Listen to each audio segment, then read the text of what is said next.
It was a dreary, uneventful afternoon in February of 2001. During that time, I was working on Capitol Hill for a senator, and I needed a coffee break, so I got up out of my desk and I walked into the front office, getting ready to leave the office, when I saw these three Middle Eastern-looking men in long, flowing white robes sitting on the couch, waiting for an appointment with the senator. They were with a foreign delegation.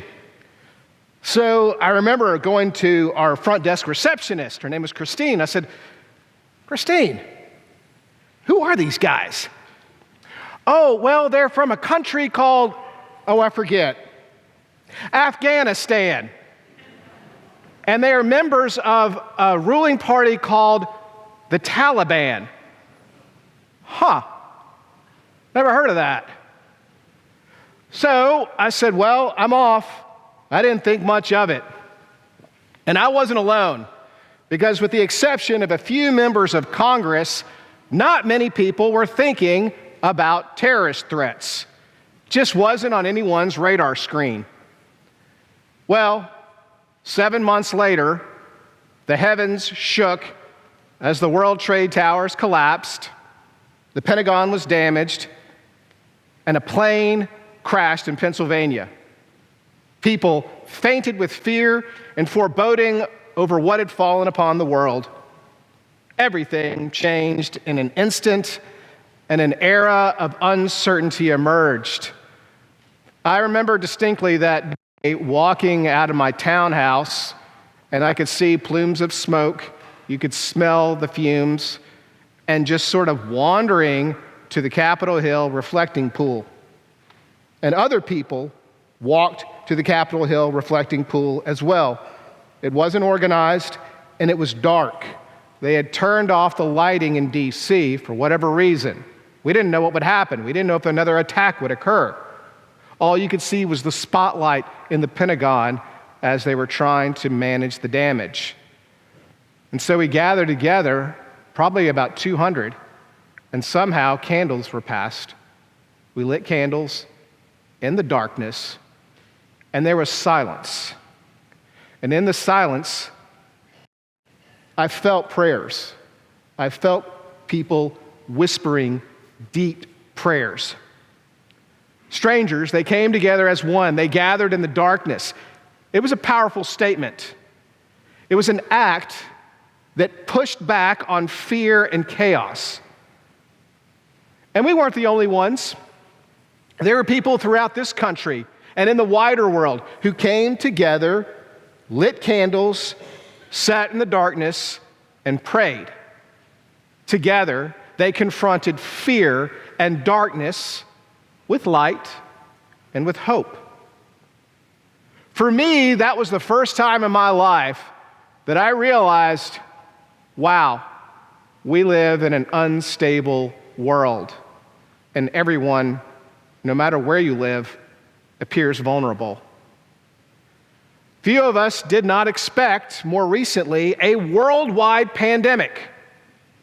Nor did anyone imagine that a hurricane, that happens on beaches, not in the mountains, would later strike Tennessee and North Carolina, devastating the community.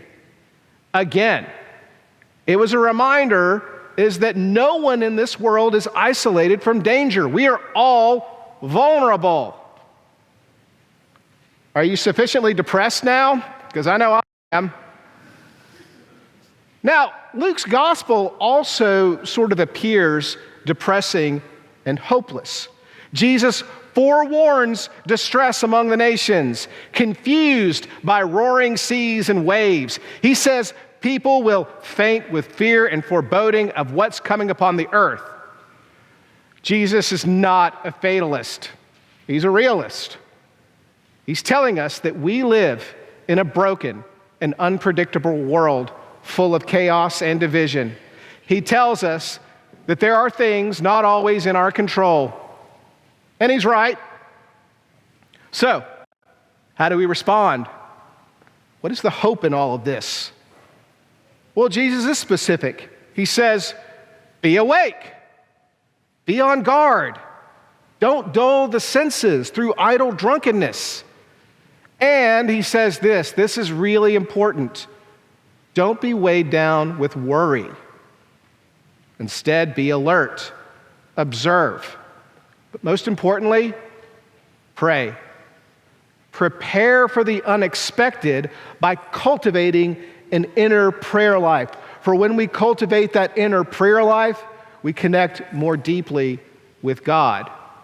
And when we connect more deeply with God, we can better respond to whatever this broken world throws our way, whether societal instability or natural disasters. In Advent, we celebrate two things. First, we celebrate Christ's birth. That's often what we think about, is this waiting and anticipation of Christ's birth. But here's a second thing that you may not realize that's all throughout the prayers and the liturgy and in the song. We celebrate Christ's second coming. We celebrate God became one with Christ, born in a manger to save us and redeem us.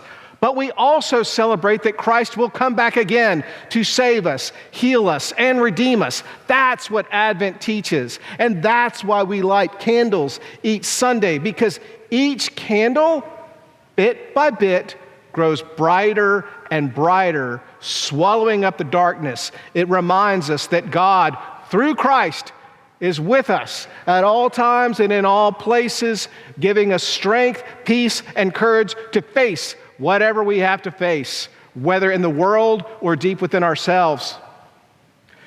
We chose purple. I know normally at Ascension we do blue, but we used to do purple. And what we often forget is that Advent is also a penitential season. Now, penitential doesn't have to mean self-loathing, but it asks us to be realistic, to observe what is broken in the world and what is broken in ourselves.